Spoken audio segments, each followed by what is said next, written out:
अवस्था थिएन। जब जीवनले डरको सामना गर्छ प्रियहरू, जब मृत्युलाई तपाईँको अगाडि देख्नुहुन्छ नि प्रियहरू, त्यो बेला तपाईँले परमेश्वरको उपस्थितिलाई अनुभव गर्नुहुन्छ। त त्यो दिनको लागि नपर्खनु भनेको। यसका प्रियहरू, सम्पत्ति हामीलाई चाहिन्छ, धन सम्पत्ति चाहिन्छ, तर हामीले यो कुरा बुझ्नु जरुरी छ। सबै धनमान परमेश्वरबाट आउँछ। हामी सबैले भन्छ आमेन। अनि अर्को महत्त्वपूर्ण कुरा, सबै कुरामा सन्तुष्ट रहनुहोस्। Learn to be content. अब मलाई साह्रो मनपर्छ फिलिपीमा पावलले भन्दछ, हेर्नुहोस् त, टेक्स्ट देख्दै हुनुहुन्छ होला होइन। फिलिपीको 4 अध्याय म लेख्छु, 11 खाँचो पर्यो भनेर मैले गुनासो पकाएको होइन, किनकि जुनसुकै परिस्थितिमा भए पनि सन्तुष्ट रहन मैले सिकेको छु। 12 पदमा सन्तुष्ट रहने रहस्य सिकेको छु। I have learn to be content. Learn to be content. मैले सन्तुष्ट रहने रहस्य सिकेको छु। मलाई खाँचो छ, अभाव छ, मलाई थाहा छ, तर मैले एउटा कुरा सिकेको छु, कसरी त्यो अवस्थामा पनि जिउनु पर्छ। सन्तुष्टि मैले सिकेको छु। सन्तुष्टि प्रार्थना गरेर आउँदैन प्रियहरू, उपवास बसेर आउँदैन। सन्तुष्टि सिक्नुपर्ने कुरा रहेछ हाम्रो क्रिस्चियन जीवनमा। यसको परमेश्वरले जे छोराछोरी दिनुभएको छ, सन्तुष्ट रहनुहोस्। छोरी पाइस, एउटा छोरा जन्माइदियो भनेर 7वटा छोरी भइसक्यो, कतिजनाले स्टिल छोराकै प्रतीक्षा गरिरहेछ।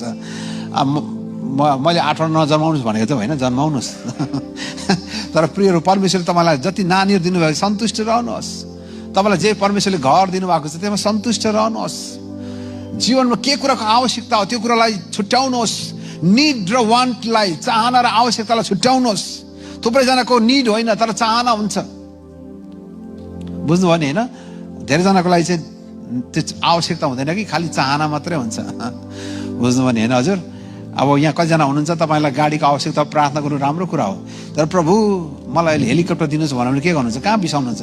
हेलिकप्टर कहाँ तपाईँले ल्यान्ड गर्नुहुन्छ? घरको छानामा राख्नु मिल्दैन, तपाईँको ग्यारेजमा राख्नु मिल्दैन।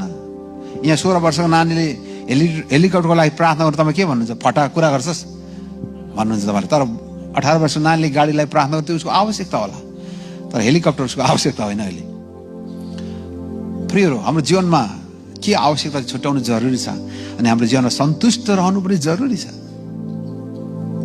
मैले भर्खर एकजना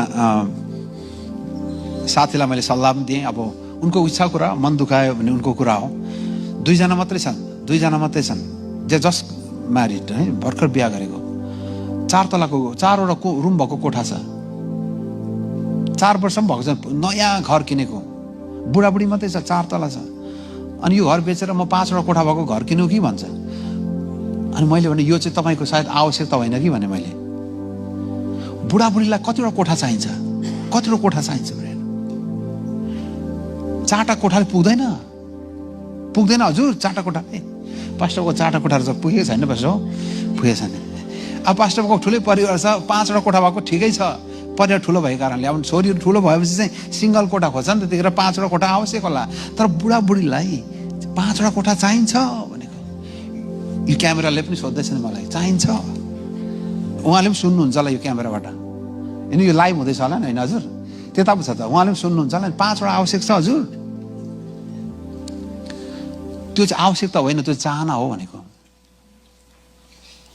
सन्तुष्ट रहनुहोस्। मलाई यसकारण यो मलाई साह्रै मनपर्ने, धेरै मलाई मनपर्ने लेखक, तपाईँको जीवनमा को लेखकको बढी किताब पढ्नुहुन्छ? तपाईँले क्रेजी लभ भन्ने किताब पढ्नु भएको? फ्रान्सिस चेनको किताब हो, क्रेजी लभ, पागल प्रेम भन्ने उनी किताब लेख्नु भएको छ। मलाई फ्रान्सिस चाहिँ साह्रो मनपर्छ।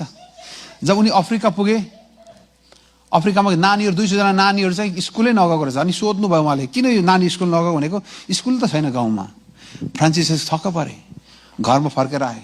6वटा कोठा रहेछ उनको घरको। 6वटा कोठा भने ठुलै घर हो नि हजुर, 6वटा कोठा। अनि श्रीमतीलाई सल्लाह गरे, हामी यो 6वटा कोठा भएको घर बेचेर 3टा कोठा भएको घरमा सर्नु सक्छौँ भने उनीहरूले। सबै छोरीहरू जम्मा गरे उनले, के तिमीहरू 3टा मात्रै कोठा भएको घरमा बस्न तयार छौ? किनकि ठुलो घर हामी बेच्न चाहन्छौँ। अनि नानीले सोध्यो, किन तपाईँ बेच्न चाहनुहुन्छ? अफ्रिकामा बाँकी पैसाले हामी अफ्रिकामा म स्कुल बनाउन चाहन्छु। सबैजना छोरीले भने, यो परमेश्वरले तपाईँलाई दिनुभएको भने तपाईँले बनाउनुहोस्, बेच्नुहोस् यो घर। भविष्यमा हामीले फेरि नयाँ घर कमाएर फेरि बनाउन सक्नेछौँ। तर अहिले जरुरी भएको चाहिँ अफ्रिकामा स्कुल हो।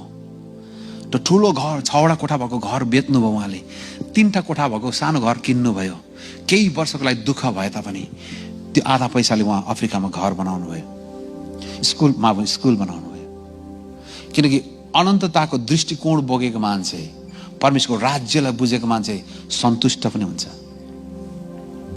दाजुभाइ दिदीबहिनीहरू, सन्तुष्ट अति अपरिहार्य कुरा हो आजको दुनियाँमा। परमेश्वरले तपाईँलाई जे दिनुभएको छ त्यसमा सन्तुष्ट रहनुहोस्।